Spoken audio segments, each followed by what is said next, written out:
Today, let's frame this a little better. Maybe that's a little bit better. Today, we're going to wrap up August reading. Yay! How did it go?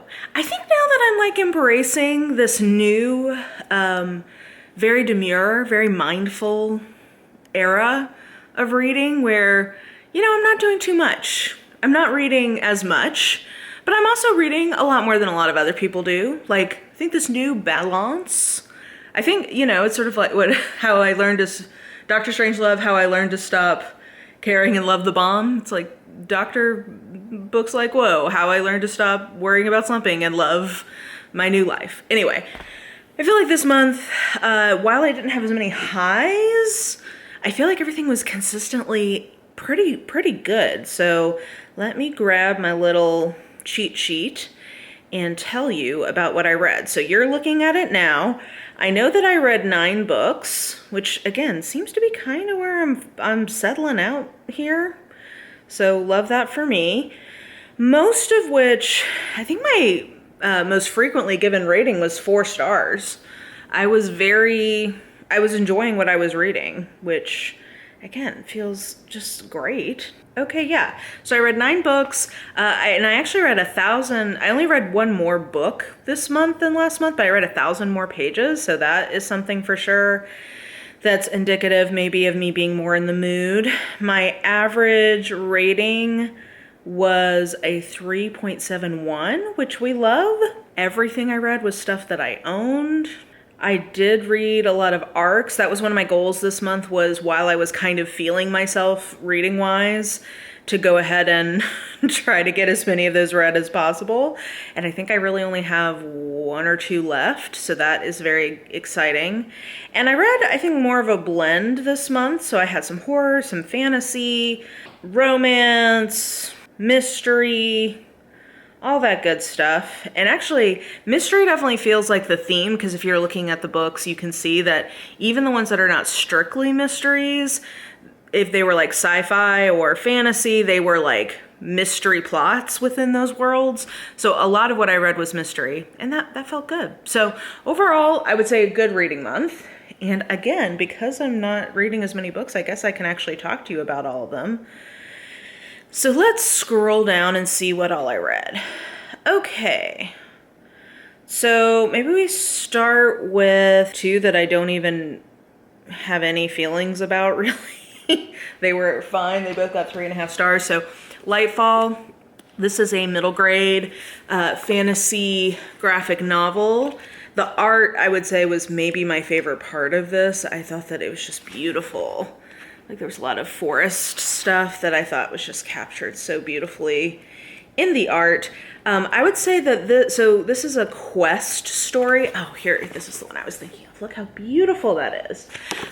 This is a quest story, and it's about a little girl whose adopted grandpa goes missing, and he's the pig wizard of this world. And she encounters this dude named Cal, I think. And he says that he's a Galdurian, but they're all supposed to be dead, and he wants to talk to her grandpa. But then her grandpa says he leaves her a note, and he has gone missing, basically. And so they're off on a quest to find him. And this was good. I gave this 3.5 stars. I think I was looking for something a little cozier. That kind of is what I want from this type of fantasy story in middle grade. But the art, like I said, is beautiful. It's a well done story. It's definitely, part of why it didn't feel as cozy to me is that it's the beginning of a overall like series long plot, which I just wasn't really invested in continuing with. I think if this had been episodic, it probably would have felt a little cozier to me and felt more like kind of what I was in the mood for. But, you know, it was good. I would recommend, just not that memorable. And then the other 3.5 that was not that memorable, this is an arc that comes out, I think, in December, called Underlock and Key by Lana Ferguson. And I really enjoyed the fake mate from her earlier this year, so this was another speculative. I tried her contemporary and I thought it was just kind of bland. And I'm kind of thinking maybe the fake mate was sort of a one-hit wonder in terms of just like, it was the right tropes, the right book for me. Underlock and Key was good. it's a Loch Ness monster shifter, which you guys, if you know my taste in speculative romance, you know I am here for getting weird with shifter stuff. Like that, like why not? Like we're living in, you're setting up a world where people shift. Why not have porcupine shifters? Why not have, I don't know, tortoise shifters? Any of these things. I just think it's, have fun. So love the idea of Loch Ness monster, like the cryptid shifter idea. I would love to see like a Yeti shifter. Bigfoot and me smashed uglies. I don't know what it would be called. I'm sure that exists somewhere on Kindle Unlimited already. Anyway, all that to say, it was fine. I just thought the characters were kind of blah. The plot was good, but like I just didn't really get with the characters. So yeah, it was okay. I barely remember it, and it's been like 2 weeks since I read it. So 3.5, just bonus points for going for it with the shifter type. But overall, I think maybe I'm just gonna say that the Fake Mate was kind of a one-hit wonder for me. So yeah, those two, not that memorable. Then maybe let's talk about the 2 books that I liked the least. And both of them I have in physical form. Both of these are speculative mysteries. This is a sci-fi speculative mystery. This is a fantasy speculative mystery. So the one I liked, I gave this, both of these are like, I ended up giving this 2.5. I probably could have been talked into giving it a 3. This I gave 3. I probably could have been talked into giving it a 3.5.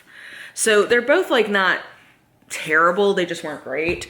Voyage of the Damned, first of all, it's so beautiful that I kind of don't want to get rid of it, even though I didn't really like it very much. But it just felt so YA, but then with slightly aged up characters. And so in a YA, I'll forgive kind of not the best world building. Like I'm more willing to go with vibes.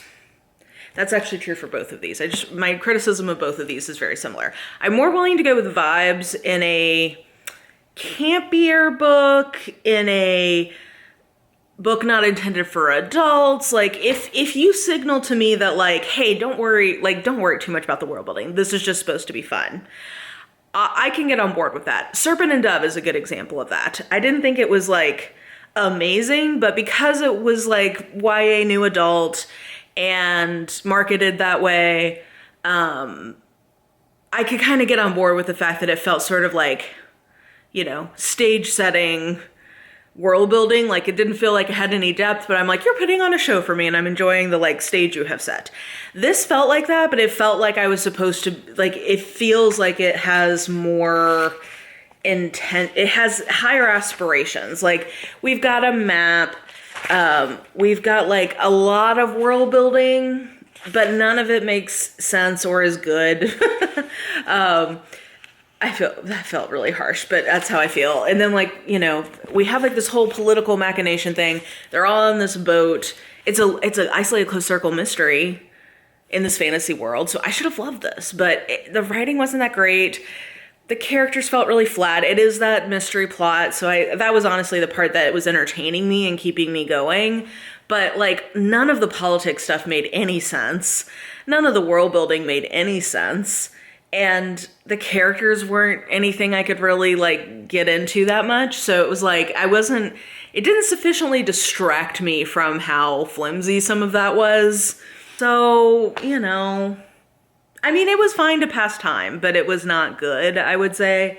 I don't know how, I was under the impression this was being marketed as an adult book. I think I'll be generous and say it's new adult because there are adult-aged people in this who go to Pound Town. So I assume this is not targeted at teens, but that's how it read. So yeah, not my favorite, but honestly, I probably am going to hold on to this and put this in like my guest room. I have like a pile of books in my guest room for people if they're staying and they can't sleep, they have something to read. I'll probably put this in there because it's so beautiful. I hate to get rid of it, but I did not enjoy the story, sadly. And this one I liked better. So The Last Murder at the End of the World. This is the book I've liked least from this author. Very similar critique. It's a sci-fi world. It's supposed to be this group of like survivors of this big apocalypse. and then the scientists who like help them survive the apocalypse by keeping these machines running that prevent this fog from getting in. One of them dies, and it's like a murder mystery, and they got to figure out who done it. And also there's a ticking time element, because like what happens when all of the stuff gets them. Yeah, the world building was so clear. And let me clarify this before I get into this critique. Obviously, authors are fitting things in to make their plots work. Like, that's the whole point. That, like, I get that. That's the whole deal of being an author, is you build your plot and your world are thought to go together, and they're constructed. It's not really happening. I get that. But the author's job is for me to not feel that happening. And it's so clear that the author started with a plot and then like backed into the world elements and didn't disguise that well enough for my tastes. Not like entertaining. I would recommend this. Actually, this was my pick for Blades and Bodice Strippers book club. So if you want to see the full discussion, it's on the channel. It was a live that we did at the beginning of August. So, if you want to see a full discussion, you can go there. But not bad. It's entertaining, but it's a B. That's why it gets 3 stars. And I'll still keep reading from the author because I think he has interesting ideas, but I will say I've liked each book less. So I don't know that bodes super well. Okay, so those were the things I didn't like. I think I gave everything else a 4 or 4.5. Let's double check here. Yeah, everything else is a 4, and then I had 1 4.5, and all of these are advanced reader copies. So there you go. Haunted Ever After by Jen DeLuca, I gave 4 stars. This is a paranormal romance, and the conceit is that it's a small town that's actually haunted, and the residents know that they're actually haunted. And I thought that so I don't know that I bought that this was a happily ever after by the end. Like, that's, I think, the weakest part. Is I definitely believe these characters are into each other, but I don't know. I don't know that I totally, which I'd say is a common criticism I have of her books now that I'm thinking about it. I don't know that I bought that they're forever together, but I definitely bought a happy for now between them. But I thought that this has some purposeful misogyny that then goes somewhere. So when you're reading the book and you get to the misogyny part, it's intentional. And I thought that the way that all resolved was really interesting. And the heroine is new. It's like a small town romance, but paranormal. So she at first doesn't believe that there's ghosts, but then comes to realize that there are ghosts, and her house is haunted. And what is she going to do about it? And the dude is the local coffee shop owner. So yeah, it was a fun book. I enjoyed it. I thought it was different, a little different than anything I'd read. And, yeah, I just thought it was cute and fun. Good if you're looking for maybe like a Halloween romance. The Night Guest by, oh gosh, what is this author's name? Hildur Nóttsdóttir. This is an Icelandic horror novella that I thought was really well done. And I do want to particularly say that the translation was very smooth. I can't speak to if it's accurate to the Icelandic. That's outside my purview. But in terms of how it read to an English reader, it was a very smooth translation. So I thought that was notable. And it's very unsettling. I would not describe it as, well, I guess you could call it body horror. It's kind of like existential dread horror. And it's very short. I read it, I think, in like an hour and a half. Like, I flew through this thing. But it's kind of interrogating questions about how women aren't believed about things that are wrong with them medically until something like really catastrophic happens. So there's that. There's like some stuff with jealousy and competition, and it's kind of there's an element of the main character's dead sister with like sort of the bad seed kind of thing. So yeah, I don't think you should know much about it going into it, but if any of that sounds interesting, I would recommend it. 4 stars. Good. Passions and Death by J.D. Robb. This is the latest in the InDepth series, and it was good. Both of the ones this year, I think I gave 4 stars to. I thought they were both really good, just like the mystery part was really good. I would say in general in the InDepth series, the last few have been very focused on the mystery side of things, which I would say in general I prefer if there's going to be a tilt either way. I do think we got to get Mavis and Peabody into this GD house. It's been going on so long. I need them to move in. And I think it would be good to go ahead and do that and make that more of a like the personal, like the personal life backstory or ongoing plot moving forward a little bit. I think that would be good. But it was a good mystery, a good police procedural, and an interesting one where it was a little bit more psychology and less the forensics, because essentially the forensics ultimately leads to it could be one of two people. That happens at about the midway point, and then you're just spending the rest of the book like Eve and Peabody trying to figure out like which of them would be more likely in terms of their personality to have done it. And then kind of working from there. So it was a good one. And I would say both of the ones that came out this year, if you are interested in the InDepth series and just want to get a flavor without committing to the full 60 books, because this was book number 59, either of the ones that came out this year you could do that with. So, and then the last 4-star arc I had was The Examiner by Janice Hallett, which I have kind of conflicted emotions about, because did I fly through it? Like, could I not put it down because I was so captivated? Absolutely. That's why I gave it 4 stars. I was highly entertained by this. I pretty much always am by Janice Hallett and her kind of multimedia approach to her mysteries and kind of making them true puzzles. Like, they're really kind of like a puzzle box mystery. Sorry, we got cats playing. They're true puzzle box mysteries, which I think is fun. This particular one, I think she has a concept with it, and she really goes for it. She like takes a big swing in the last 30% of this book, and I don't know that it's wholly successful. So for that reason, it probably should get more like a 3.5 from me, but I just had so much fun, I have to give it 4 stars. It was just so entertaining. And it's the conceit is that there is this art MFA program, multimedia MFA program, and the teacher clearly needs to make this course work. And the coursework, she needs to make this happen. Her job is on the line, and she's very committed to making sure this gets through. And the framing is that there's an outside grade assessor coming in. I guess this is typical in the UK. And they think that somebody died during the course of this based on all of the messages in the Doodle app, and then like just looking at some of the things that they were provided. And so they're asking these other external grade assessors if they agree that something is going on. So I would say my criticism, aside from the fact that there's a big swing that I don't know totally pays off, is that considering this was an art-based course, I really feel like there was a lot of missed opportunities to integrate different kinds of multimedia stuff. This is entirely text-based, which is fine. I mean, it's a book, that makes sense. But it kind of all the things she's done, if this book didn't call out for, like, soundscapes play a big part, I hope they're going to do that in the audio.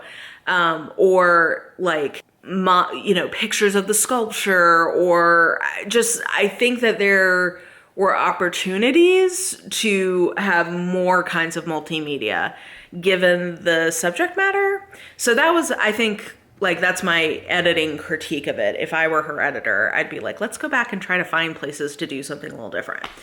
Anyway, but did I have a hell of a good time? Yes. Am I still so excited that this is a US and UK simultaneous release, which to me says that she's like getting some traction? Yes, because I think her books are interesting. They're different. I'm always entertained by them.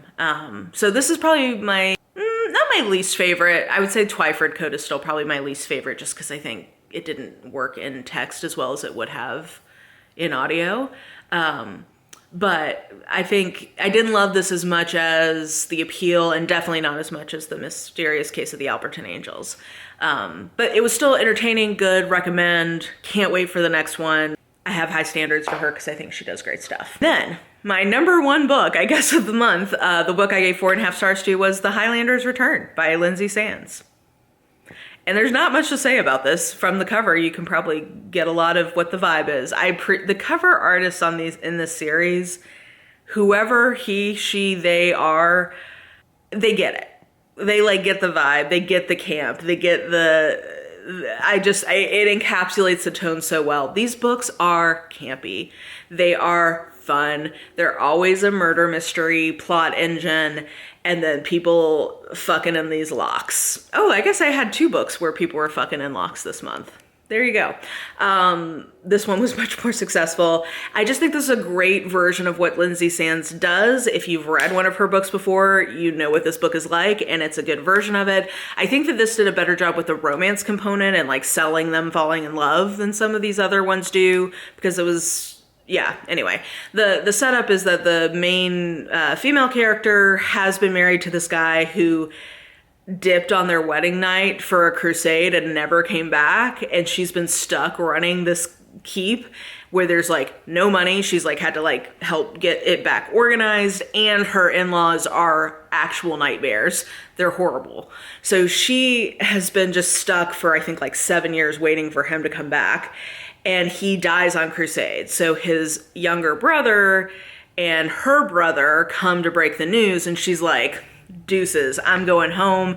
And meanwhile, the new, not Earl, the new Laird, the younger brother is like, I like this girl. She's spunky. I don't have time to go looking for another wife. I need to convince her to stay. And then also there's murderousness afoot. So it was fun, and it was a good version of this book. And it just, was it one of my favorite things I read this year? Yes. And that's why I got a 4.5. Is it, I don't know quality wise it deserves that, but by my rating metric where 4.5 equals one of my favorite things I read the year, yes, it is. So yeah, that's everything I read. There you go. What is coming up? I do have filmed, and I can't find the footage, so say a prayer I find it. The TBR check-in, I filmed that at the beginning of August, but you're going to be seeing it in September, and it's going to go through July, so the timing is going to be kind of weird, but it's going to be my like biannual TBR check-in, which is what I'm doing now. So that's coming, and then I think I had a couple of other things I had planned for this month, but I can't remember what they are right now, so there you go. My spoons are pretty low. I'm pretty stressed, and my autoimmune disease is not doing great these days, but I am in better spirits because I just think I'm in a good groove right now with reading and knitting and work and friends and family. Everything's going okay. There's just a lot of it, and the fatigue is very real. So I'm trying to find more times to just rest and have Victorian rotting child days. I don't think I have any more visitors for a while, so that will help. But yeah, anyway, I'm rambling at this point. I hope you're well. Here in Tennessee, it is still hot as Hades, but I think we're finally cooling off into fall. I hope so. And I hope you guys are either enjoying the descent into fall or gearing up for spring, wherever you are in the world.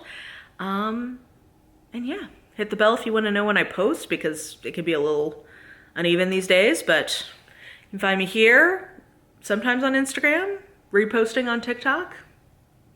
And yeah, I think that's it. I hope you're having a wonderful day, and I will just talk to you soon. Bye!